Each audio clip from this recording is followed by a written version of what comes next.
എല്ലാ കൂട്ടുകാർക്കും പുതിയ വീഡിയോയിലോട്ട് സ്വാഗതം. ഇന്നത്തെ റെസിപ്പിയിൽ ഏറ്റവും സിമ്പിളായിട്ട് ബോട്ടി എങ്ങനെ വരട്ടിയെടുക്കാമെന്നുള്ളതാണ് കാണിക്കുന്നത്. അപ്പോൾ നന്നായിട്ട് കഴുകി വൃത്തിയാക്കിയുള്ള ബോട്ടിയുടെ പീസുകളാണ് ഈ കാണുന്നത്. ഇതിലെ വെള്ളമൊക്കെ ഒന്ന് വാർന്നിട്ട് നമ്മളതൊന്ന് പ്രഷർ കുക്കറിലേക്ക് മാറ്റുകയാണ്. ഇതിലേക്ക് ആവശ്യത്തിനുള്ള കല്ലുപ്പ് ചേർക്കണം. 2 ടീസ്പൂൺ മല്ലിപ്പൊടി കൂടി ചേർക്കുന്നുണ്ട്.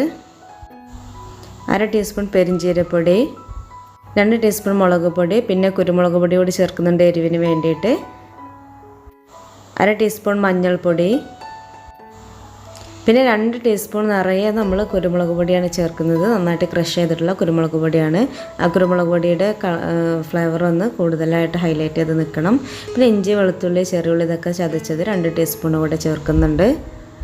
ഇനി ഇതിലേക്ക് ആവശ്യത്തിനുള്ള കറിവേപ്പില കൂടി ചേർത്തിട്ട് നമ്മൾ കൈ വെച്ചിട്ട് നന്നായിട്ടൊന്ന് മിക്സാക്കി എടുക്കണം. ഇനി ഇതിലേക്ക് 1/4 കപ്പ് വെള്ളം കൂടെ ചേർത്തിട്ട് നമ്മളൊന്ന് വിസിലടിക്കുകയാണ് വേണ്ടത്. ഒന്ന് വേവിച്ചെടുത്തിട്ടുണ്ട്. ഒരു 3-4 വിസിലടിച്ചിട്ടുണ്ട്. ഇപ്പോൾ ഒന്ന് വെന്ത് കിട്ടിയിട്ടുണ്ട്. ഇനി നമുക്കിതൊന്ന് വഴറ്റിയെടുക്കണം. അപ്പോൾ അതിന് വേണ്ടിയിട്ട് ഒരു ചീനച്ചട്ടി അടുപ്പത്ത് വെച്ചിട്ടുണ്ട്. ചട്ടി ചൂടാകുമ്പോൾ നമുക്കിതിലേക്ക് ആവശ്യത്തിനുള്ള വെളിച്ചെണ്ണ ചേർത്ത് കൊടുക്കാം. ഞാനിപ്പോൾ 1.5 ടേബിൾ സ്പൂണോളം വെളിച്ചെണ്ണയാണ് ചേർത്തിട്ടുള്ളത്. ഇനി ഇതിലേക്ക് വലിയൊരു സവാള ചെറുതായിട്ട് അരിഞ്ഞതാണ് ചേർക്കുന്നത്. ഇനി ഇത് ഉപ്പൊക്കെ ഇട്ടിട്ട് നമുക്കിതൊന്ന് വഴറ്റിയെടുക്കണം.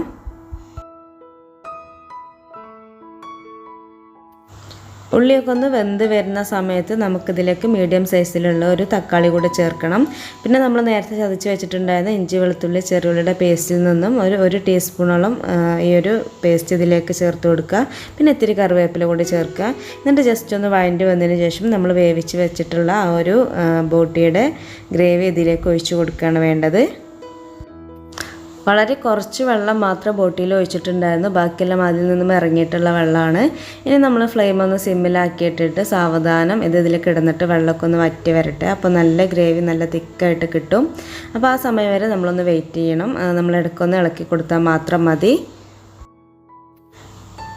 ഇപ്പോൾ ഇതിൽ വെള്ളമൊക്കെ ഒന്ന് വറ്റി വന്നിട്ടുണ്ട്. നമുക്ക് വേണമെന്നുണ്ടെങ്കിൽ ഇത്തിരി കുരുമുളകിൻ്റെ പൊടി കൂടി ചേർക്കാവുന്നതാണ്. എരിവിനനുസരിച്ച് ചേർക്കാം.